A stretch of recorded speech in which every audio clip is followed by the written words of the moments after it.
Bonjour chers followers, bonjour chers warriors, Sébastien Badibanga pour la chaîne Curly New York. Le sujet du jour, pourquoi les croyants sont combattus par les athées? Eh oui, en 2025, il ne fait pas bon d'être croyant.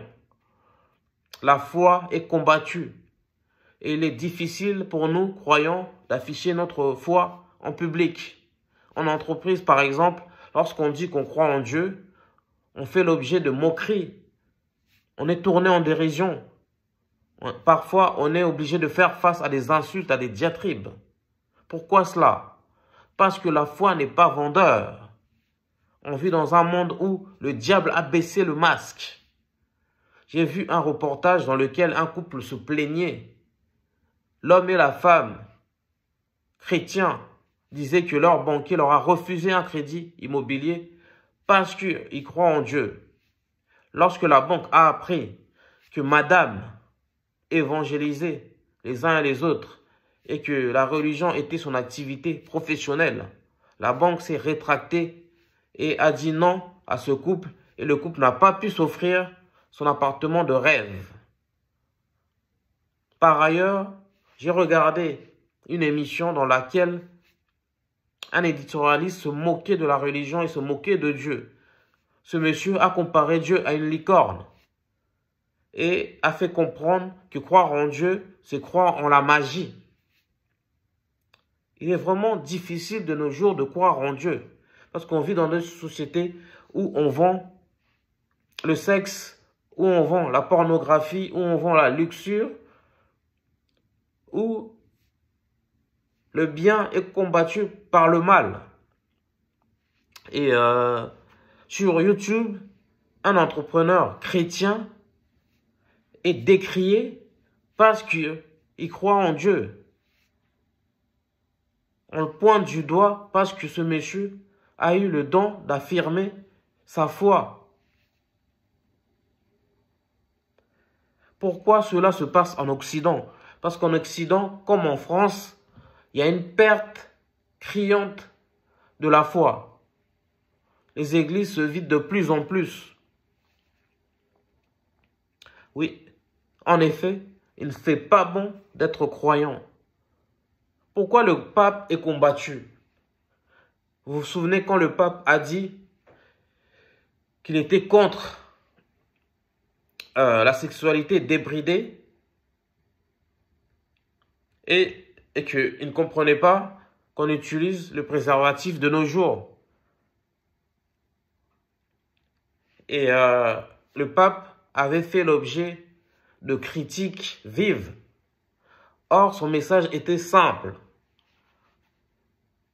Il voulait dire que ce qui prime dans un couple, dans la vie conjugale, c'est la fidélité et l'amour. Le pape ne combat pas la sexualité, mais il veut qu'on fasse l'amour dans le cadre du mariage.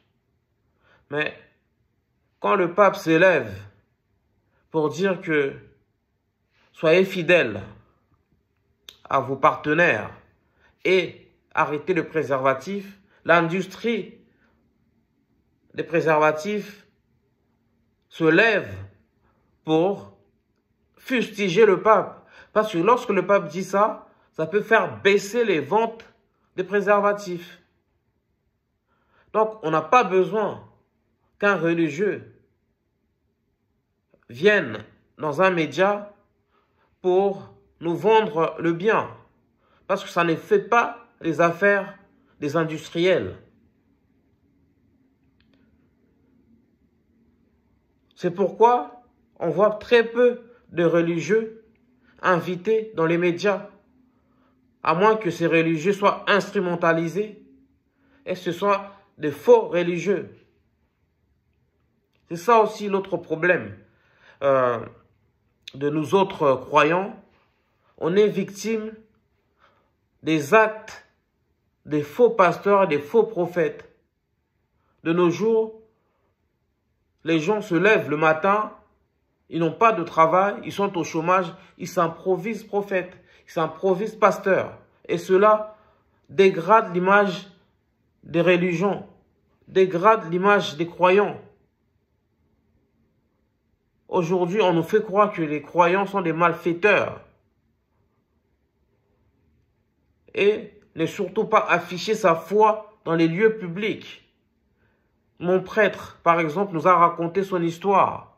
Un jour, il est rentré dans un train et il a vu un groupe de musulmans faire leur prière tranquillement.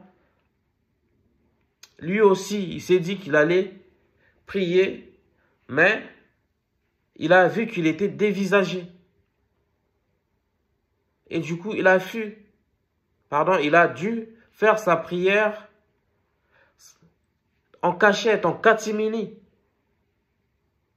On vit dans un monde où il y a une lutte entre le bien et le mal. On va le dire autrement. On vit dans un monde où le diable a fait tomber le masque. Et ce diable lutte constamment contre le bien, contre Dieu. Nous autres, croyants, nous sommes sommés par le Seigneur de faire le bien autour de nous, de poser des actes positifs, de faire la promotion de l'évangile. Alors que les gens qui font le mal sont téléguidés à distance par le diable afin de lutter contre le bien. Donc il y a un duel entre le bien et le mal. Il y a un duel entre les croyants et les athées.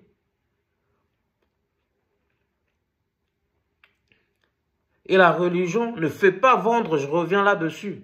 Dans cette société de consommation, dans cette société de la luxure, du sexe et de la drogue, il ne faut surtout pas sensibiliser les citoyens contre ces péchés capitaux. Parce que lorsqu'on leur sensibilise sur ces péchés capitaux, ces gens ne vont plus consommer. Et ça pourrait mettre à mal le fondement même du capitalisme. Voilà pourquoi il ne fait pas bon d'être croyant et que la religion est combattue et que la foi est très mal vue et que les croyants sont ostracisés.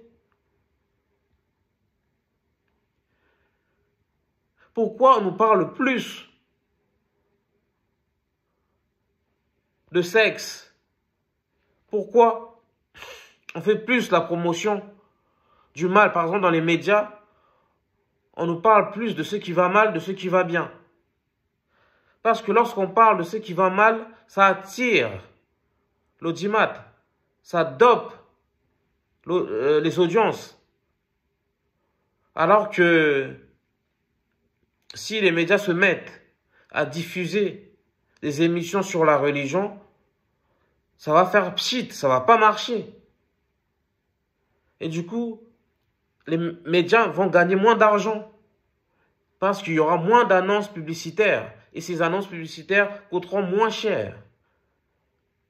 Voilà pourquoi on fait plus la promotion du mal que la promotion du bien. Et lorsqu'on est croyant, on est mal vu, on est ostracisé et on nous pointe du doigt. Parce que notre lumière dérange. La lumière dérange toujours l'ombre. Parce que ta lumière va mettre à mal leur activité du mal. Et personne ne veut que le mal soit sous les feux des projecteurs, soit dévoilé au grand public. Voilà pourquoi les gens luttent contre la lumière au lieu de lutter contre l'ombre. Et ce combat perpétuel entre le bien et le mal se retrouve aussi dans l'au-delà.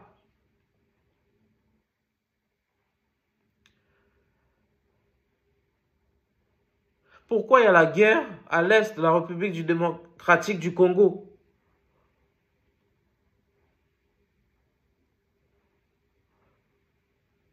C'est parce que le mal l'a emporté sur le bien. Si la communauté internationale s'intéressait vraiment à la vie des Congolais, si la communauté internationale était chargé de promouvoir le bien. Mais depuis longtemps, cette guerre allait cesser. Cette guerre dure quand même depuis 30 ans. Et personne ne fait rien. Tout ça pourquoi? Pour le fric. Les États-Unis, la Belgique, la France, tous ces pays-là qui soutiennent cette guerre en catimini, ils n'ont pas intérêt que ça cesse parce qu'ils vont moins gagner de l'argent. Le Rwanda est devenu le pays exportateur de cobalt et de coltan. Or, ils n'ont ni cobalt ni coltan dans leur sol. Parce qu'ils volent ça à l'est de la République démocratique du Congo. Et personne ne dit rien. Les médias se taisent.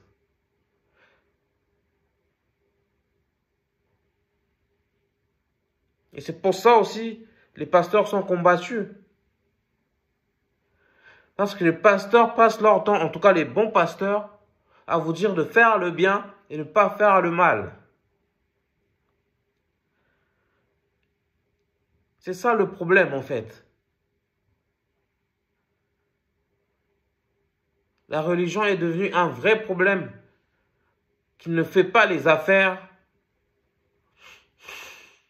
les industriels, qui ne fait pas les affaires des médias, qui ne fait pas les affaires des politiques.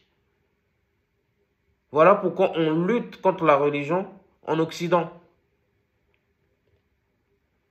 Lorsqu'on parle de la religion, par exemple catholique, on parle toujours des prêtres pédophiles.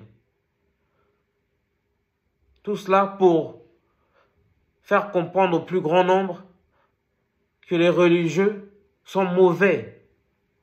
Or, c'est une minorité de religieux qui fait du mal et la majorité de croyants se conduisent correctement, respectent les lois, sont des bons citoyens.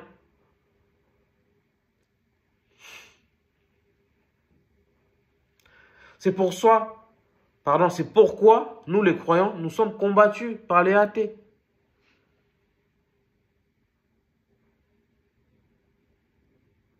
Voilà un peu le sujet du jour. Dites-nous qu'est-ce que vous en pensez.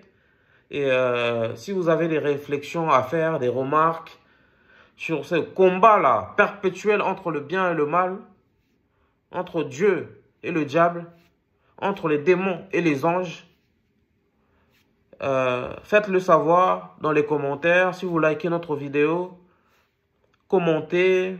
N'hésitez pas à vous abonner, surtout, parce que ça nous fait beaucoup de bien, ça nous fait grandir notre chaîne. Et vous aurez tous les nouveaux épisodes. Merci beaucoup pour tout. Je suis Sébastien Badibanga pour la chaîne Curly New York. Peace and love. Ciao.